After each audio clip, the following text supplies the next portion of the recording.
Yo, what up, y'all? Look, abundance is your birthright.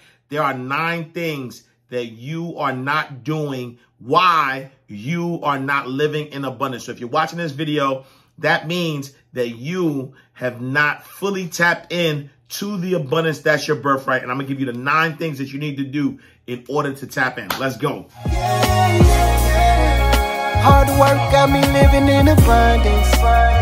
You got to grind if you want it. To live in abundance. Abundance is your birthright.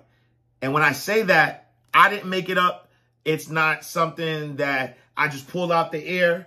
If you are a religious person, Christian, Muslim, Jewish, anybody who have read any of the Holy Scriptures, they all say that we, meaning human beings, are made in the image and likeness of God, right? And so all descendants of Adam, and so, Adam and, the story, Adam and Eve, descendants of Adam, and Adam was made in the image and likeness of God. So human beings are made in the image and likeness of God.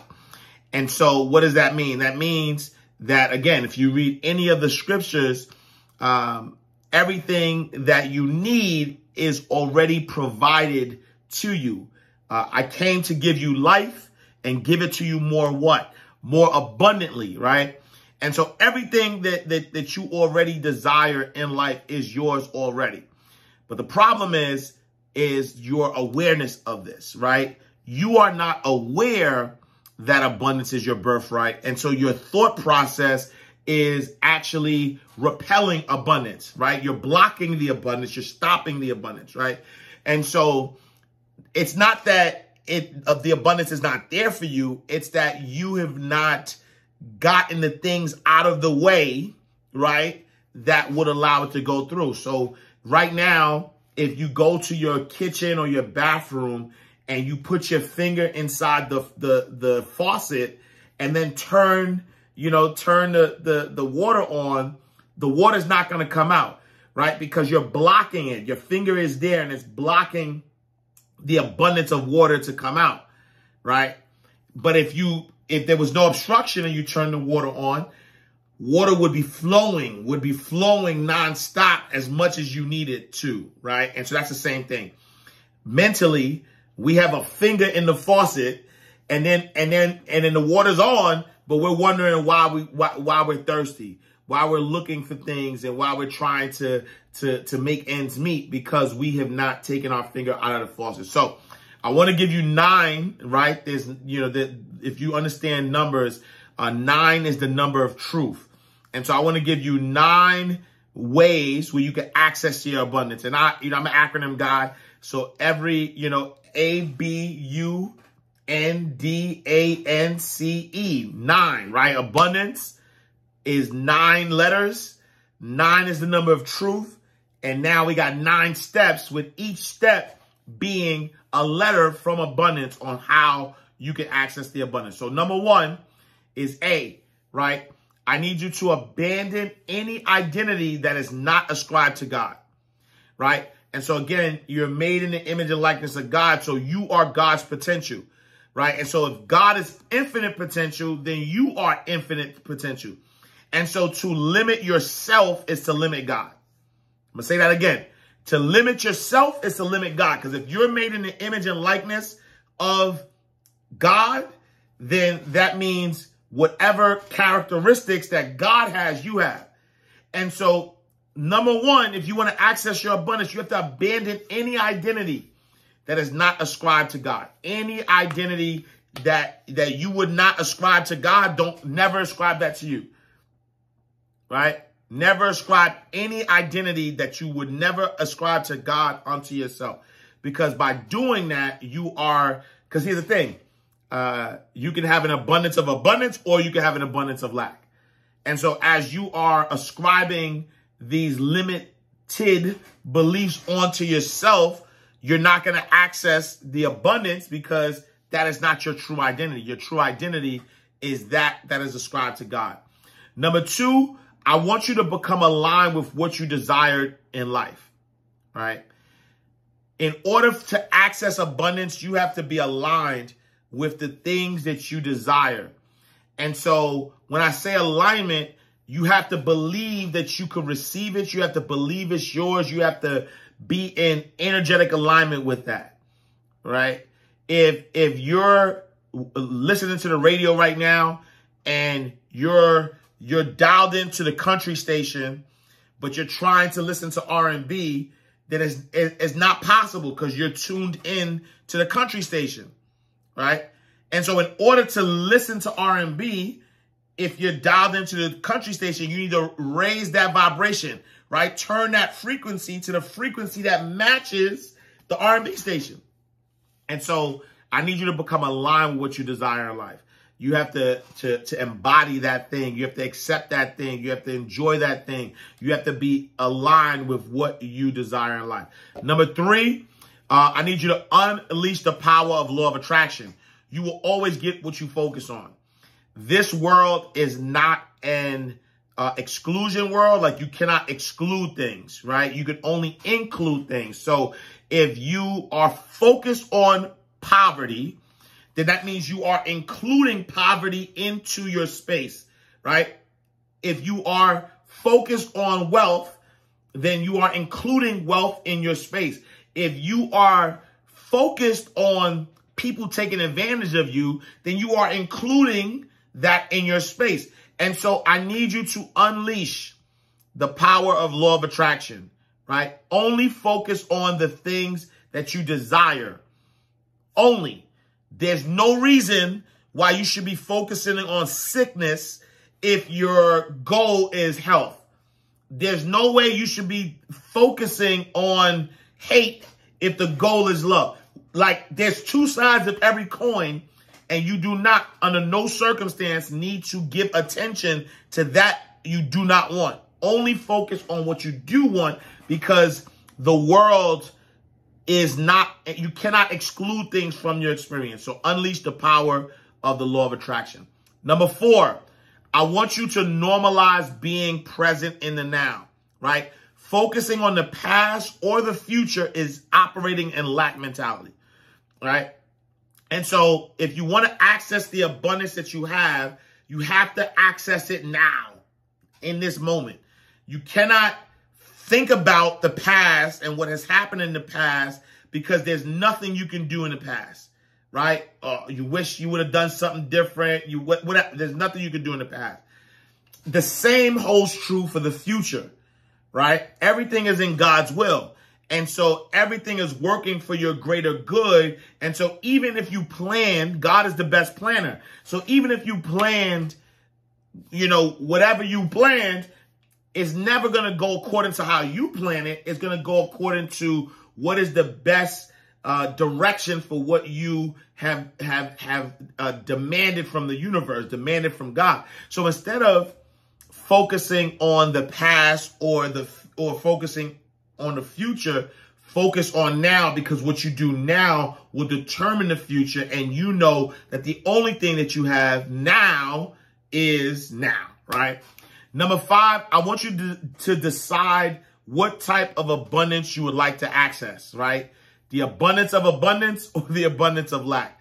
Be specific and write it down, right? Specify, what is it that you want to, what do you want, right? What do you desire? What experiences, right? You got to be specific. You can't just believe that God is going to just give you everything because you have this desire. You have to be specific, right? Because if God is giving you free will, right, you're the only creature that can create, right? You're made in the image and likeness of God. God created you through God's image, imagination. So you're the only creature that can think of something and then make it happen through your imagination. And so what you need to do is you have to decide, right? You have to decide what type of abundance that you want to access. Do you want an abundance of abundance or abundance of lack? And be specific. Write it down. Write down exactly what it is that you desire in life. Matter of fact, I always give this as an example. I wrote this book in 2009. And on page 48, I wrote my definite chief aim. Like, I literally wrote this down. None of it had come true at the time I wrote it. My definite chief aim says, I am happy that I'm financially free. I have gained my wealth in various amounts and in various ways. I am a best-selling author who have wrote several books that have sold millions of copies, which I haven't sold millions of copies yet. I'm at hundreds of thousands of copies. I have sold these copies by providing the best possible book that help and empower anyone who reads it, which my books do. I was able to get the cooperation of major radio stations, radio shows, TV program, magazines, colleges, and all websites. That is absolutely true. I created a series, I said DVDs at the time, that sold millions of copies and help shed light on social and financial issues. So I have my videos are, seen millions of times through, YouTube. So it wasn't DVDs. I'm a highly sought after paid speaker who receives thousands of dollars per talk. Facts. People come and hear me speak over and over each time, touching their hearts, moving them into action. Facts. I have a talk show and radio show that attracts millions of viewers and listeners and created a dialogue for self-improvement. Facts. I created motivational CDs that sold millions of copies via compact discs, MP3s, and all other forms of digital formats. So I'm working on that. I am successful and still have time to spend with my family. Facts. I have a perfect work-life balance and a beautiful relationship with my wife and kids. Facts. My family and friends are proud of me. Facts. And I help each of them fulfill their dreams. Working on, for the most part, yes, but working on that still. All of my ventures provide jobs and entrepreneur opportunities for all the people I care for. I believe in myself and my abilities with no restrictions and will continue to live life to the fullest, right? So this is something that I wrote 12 years ago. I would say about 80% of it is done. I provide jobs. My entrepreneur ventures have done that, generated millions of dollars, been able to provide jobs. Me and my team, we just did an event that cost us upwards of $3 million, which was a great experience, but also was able to, that $3 million was also able to feed people, right? And so that is something that I had written 12 years ago and said I wanted the opportunity to do and have been able to do it. And again, there's more stuff, but it's definite, right? This is the definite thing that I want that my desire to happen, and I'm working towards that. And so make sure you write it down, make it plain. Number 6, I want you to accept everything that is happening in your life as a part of your journey and getting what you desire. You are only responsible for the what, not how. And what that means is the good, the bad, and the ugly all work in your favor. If you want to allow abundance and have the abundance that is your birthright, stop looking at things as negative or positive. There is no such thing. Every single thing that is happening in your life is working for your greater good. All of it, right? And so a lot of times, because we've asked for, we made it plain, we've asking for things in our life, and it may not go how, right? Because that's not our business. It may not go how we thought it would happen.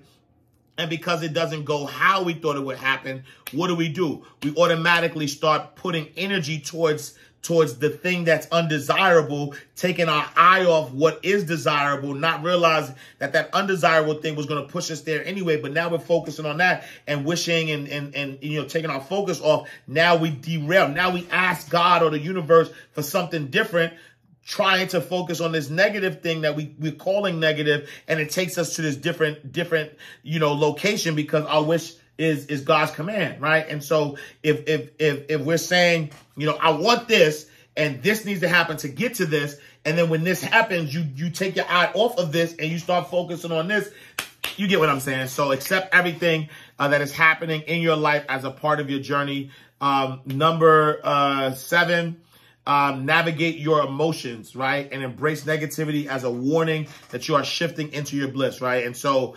navigating your emotions is very important because, imagine if a stove is hot and you put your hand on a stove and then it doesn't, there's no warning that tells you it's hot, right? And so the haters, the complicated people, all of the negativity that could potentially come into your life, that's just a sign like, oh, that's a warning. Oh, I'm off track. Because again, when I talked earlier, you cannot vibrate on a level that you're not at. So if people are hating on you, then that means you're vibrating on that level of hate, which means that's a warning that you need to increase your vibration so that you won't have access to that hate anymore, right? And so I want you to navigate your emotions. I want you to embrace negativity. Know that it is a warning. It is telling you something. If you're driving your car on an interstate and you start to drift left or right, the ridges on the road is going to wake you up, right? The reason, that's a warning, because if it doesn't wake you up, you're going to hit the wall.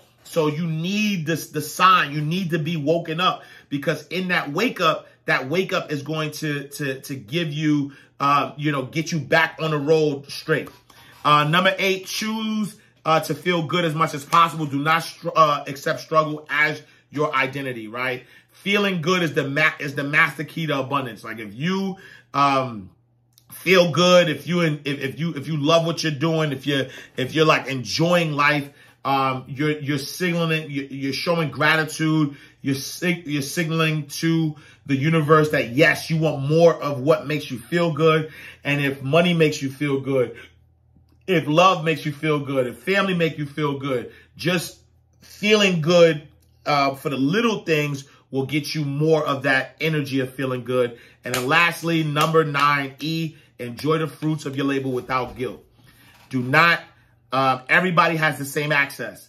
Do not look at your life and think that you're special. Don't think that you're different. Don't think none of that, right? You have the same access to your abundance, like everybody else has the same access to the abundance.